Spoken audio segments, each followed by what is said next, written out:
What's going on, friends?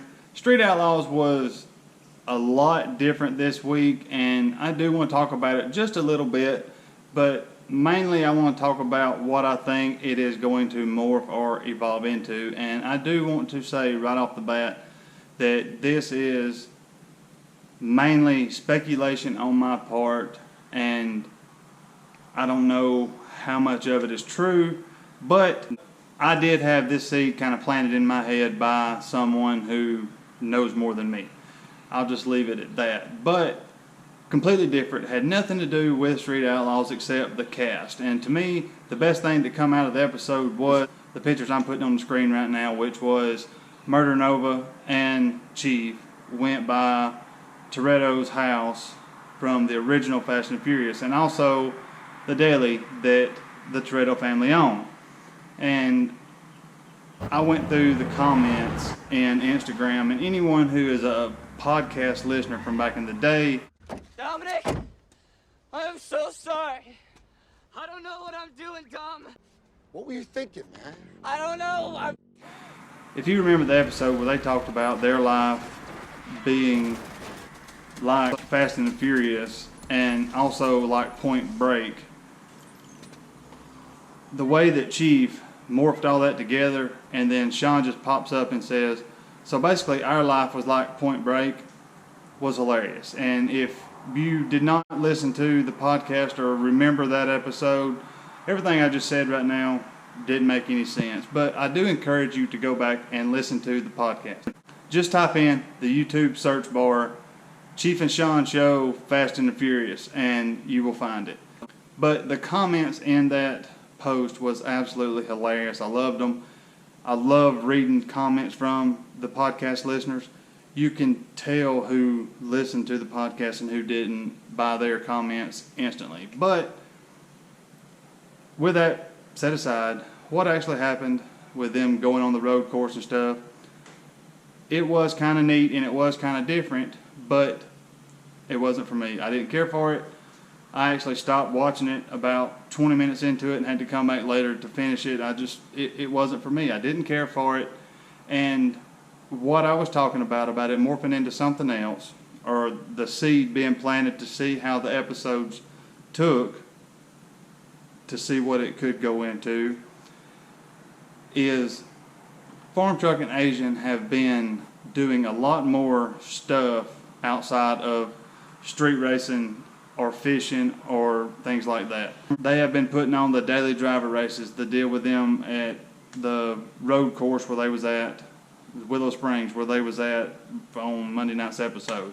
And also, next week it is showing where FARMTRUCK AZN went to Australia and done the Summer Nats. And to anyone who does not know what the Summer Nats is, it is basically insane horsepower cars shredding tires.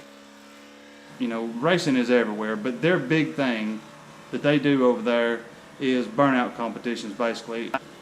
People who have taken insane horsepower engines and shoehorned them into something it shouldn't be in at all, and put basically regular tires on the back and just go out there and shred them.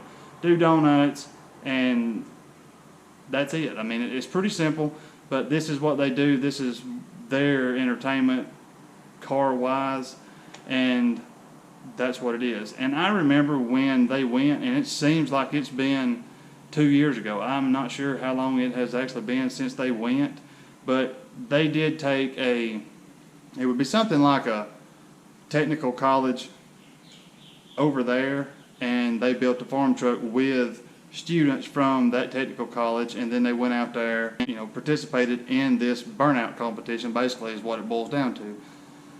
1320 made some videos on it, and that's where I seen it. Farm truck ends up hitting one of the concrete barriers in the truck. It shows a little clip of it, and I remember when it happened, there was everybody saying that the farm truck had wrecked, and it's because there was little clips popping up everywhere of the farm truck sliding into a concrete barrier. And at a glance, it does look identical to the farm truck, but as we know, it's not. I know that 5 minutes of information was nothing like what we normally talk about, but it seems as if this week and next week's episode is going to be nothing like what we are used to Street Outlaws being. But mostly every video that I have made has been about these same 15 guys.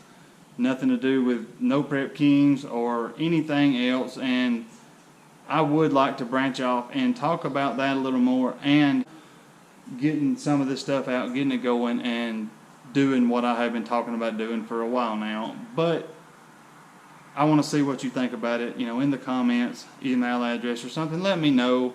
Let me know if that's stuff that you want to see. There's a million YouTube channels where people show you insane cars or nice car or whatever. I don't want to just be doing the same thing as someone else. If I have to do that, I just don't want to do it. I guess it's going to depend on what you guys think, whether I do it or not. But back to the deal with FARMTRUCK AZN. It is a theory that they are doing things like the Daily Driver, the Summer Nats, the Willow Springs race, the road course race, and if you remember, they done a Daily Driver race with diesel trucks, and they have the hearse at Wagler Performance, and it has not been brought back on the show yet. But I feel like, and I'm not the only one that feels this way, is there's a seed being planted to them having, I'm not going to say their own hour-long show like Memphis got or NOLA got or No Prep Kings got, but like at the beginning or the end or even in the middle, them having their own little mini series of their stuff. And I am certain that it will be a lot of cast members from Street Outlaws that are doing this type of stuff, but it will be them putting on these type of events in all different forms of whatever. They had the demolition derby. They keep bringing all the guys outside of their comfort zone, doing something different and making it fun. And it is also bringing everyone together. But I feel like it is just something else that FARMTRUCK AZN wanted to do to get their seed show rolling, or to see how the audience would react. So they throw it in the middle of what is an amazing season of Street Outlaws to see if it is a flop or people actually enjoy it. So that's my opinion on why that happened. And next week, like I said, is also going to be nothing to do with 405 list racing or out of town racing.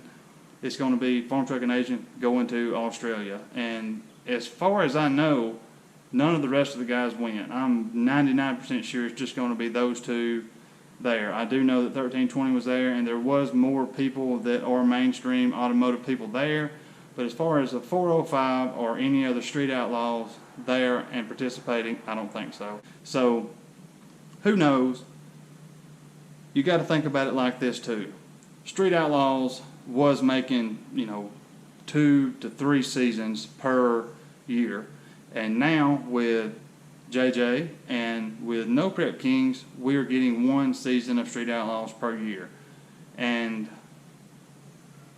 I feel like it is going to run Street Outlaws in the ground. There's so many people who has jumped on the bandwagon with the other shows and are bashing the 405 guys now, who actually brought this mainstream. They brought No Prep racing to what it is now. They're giving out Wallies for No Prep races.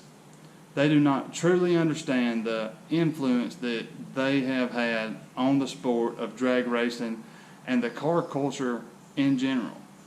I don't think people understand it. They watch the show and go to work and talk about it a little bit, and that's it. But how many small companies, just the money that has went into cars and drag racing has easily went tenfold from, I would say, 10 years ago, 12 years ago, before the show got very big at all. But that's my opinion on that, but that is facts when it comes to what they have done for the sport of drag racing. And the reason that I'm on this rant and talking about all this is, like I have said at the beginning, there isn't really nothing to talk about this week. The best thing that they done was drew names to get to pick who raced together, and it was odd that Reaper was there, and I do think it was funny that Chief was saying, "Don't be Reaper, don't be Reaper," and then Jackie got in the car with Reaper. I thought that was pretty funny, but that was about the best thing that happened on that whole episode. I can't think of anything that happened that was actually shown on air the whole time. But I posted a little short video about the baby being born the other day, and I didn't post nothing about Street Outlaws. There was nothing tagged in the tags about Street Outlaws. It was just basically said to my true subscribers, the baby's here, and the video had a couple thousand views, and that was absolutely mind-blowing to me. I can't express what that meant to me. But I'm going to end this one right here, and I know this bounced around a million different places, and a lot of it may not have made sense to you if you haven't listened to the podcast, but if you haven't heard any of the podcast or the podcast that I was talking about a while ago, go to YouTube, search bar, Chief and Sean Show, Fast and the Furious, and I guarantee it'll pull it up. Listen to it on your drive to work, on the way home from work, whatever, and it's hilarious. But I'm going to end it right here. Don't click off the video yet. I have had probably 5 or 6 things sent to the P.O. box, and I'm going to give it another week or two before I'll make my live video and talk about it. One of the things I got was a letter from a lady. I want to say her name was Jessica. I don't have it with me right now, so if you are a girl who sent me a letter, then I'm talking to you. It was about a Camaro that she has. If you don't mind, send a picture to jeastracing@gmail.com of this Camaro, and while we as a family are deciding on who gets the $50, I would love to show a picture of that car. But something else that I want to do. Also, anyone who has bought a shirt of mine in the past or buys a shirt up until I do this giveaway, I'm going to give away also another $50 to a random person who has bought a shirt. I don't care which one of my shirts that you have bought. I'll put a picture on the screen right now of all 3 of them. Pick out one, buy it, and you will be entered to win $50. It's pretty simple. So I'm going to end it right here. Thanks for watching. Godspeed, and I will see you in the next video.